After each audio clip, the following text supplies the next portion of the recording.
రామాయణంలో శూర్పణఖ ఒక ముఖ్యమైన పాత్ర. రాముడికి రావణాసురునితో వైరం ఏర్పడడానికి శూర్పణఖే ప్రధాన కారణం. కానీ రావణాసురుని సంహారం తర్వాత శూర్పణఖ ఏమైందో చాలా మందికి తెలీదు. శూర్పణఖ ముక్కు చెవులు లక్ష్మణుడు కోసివేయడంతో తర్వాత తన ముఖం ఎవరికీ చూపించడం ఇష్టం లేక ఎప్పుడూ తన ముఖాన్ని గుడ్డతో కప్పి ఉంచేది. రావణుడు మరణించాక శూర్పణఖ రాక్షసులకు గురువైన శుక్రాచార్యుని ఆశ్రమంలో జీవించింది. రాముడితో జరిగిన యుద్ధంలో అతి కొద్ది మంది రాక్షసులు మాత్రమే ప్రాణాలతో బయటపడ్డారు.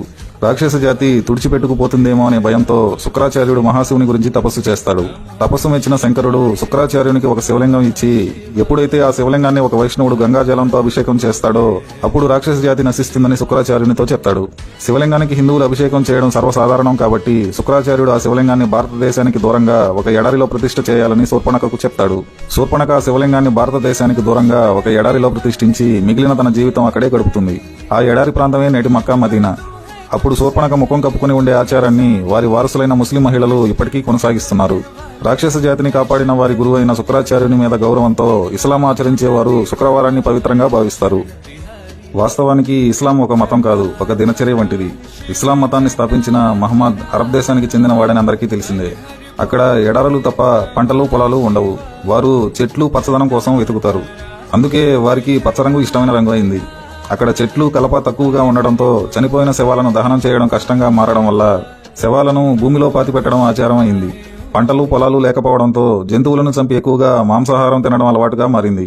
తీవ్రమైన ఎండలు కాసే ప్రాంతం కాబట్టి తల మీద టోపీ పెట్టుకోవడం అలవాటైంది.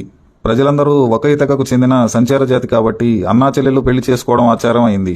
ఎడారులలో నీరు తక్కువ, మర్మావయవాలను శుభ్రం చేసుకోవడం కష్టం కాబట్టి జననాంగం ముందు భాగం కత్తిరించుకునే ఆచారం వచ్చింది. మక్కాలో శివలింగం ఉందని తెలిపే అనేక ఆధారాలు కూడా ఉన్నాయి.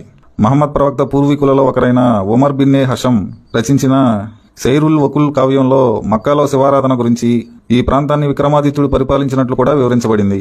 సామాన్య శకానికి పూర్వం 18వ శతాబ్దంలో అరేబియా ప్రాంతంలో నివసించిన లబీ బిన్నే అక్తబ్ బిన్నే తుర్ఫా అనే కవి తన రచనలలో 4 వేదాల గురించి, ఆ ప్రాంతంలో శివారాధన గురించి తన రచనలలో తెలిపాడు.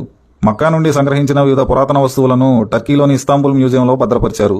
వాటిలోని కొన్ని ఆధారాలను బట్టి అరేబియాను హిందూ రాజులు పరిపాలించడం మరియు ఆ ప్రాంతంలో శివారాధన గురించి తెలుస్తుంది. ఇవన్నీ మక్కాలో శివారాధన గురించి తెలిపే ప్రధాన ఆధారాలు. మక్కా ప్రాంతంలో ఇస్లాం మతం పుట్టకముందు అక్కడ మక్కేశ్వరాలయం అనే శివాలయం ఉండేదని, ఆ ఆలయం వల్లే ఆ ప్రాంతానికి మక్కా అనే పేరు వచ్చిందనే వాదన కూడా ఉంది. అరబిక్ భాషలోని చాలా పదాలు సంస్కృతం నుండి రావడం కూడా అరేబియా ప్రాంతంలో హిందుత్వం ఉండేది అనే వాదనను బలపరుస్తుంది. ముందు చెప్పినట్లు శూర్పణఖ వారసులు ఎడారులలోకి వెళ్లిన తర్వాత తమ అలవాట్లను ఆ ప్రాంతానికి తగినట్లుగా మార్పులు చేసుకున్నారు. అవే తర్వాతి కాలంలో వారికి ఆచారాలుగా మారాయి.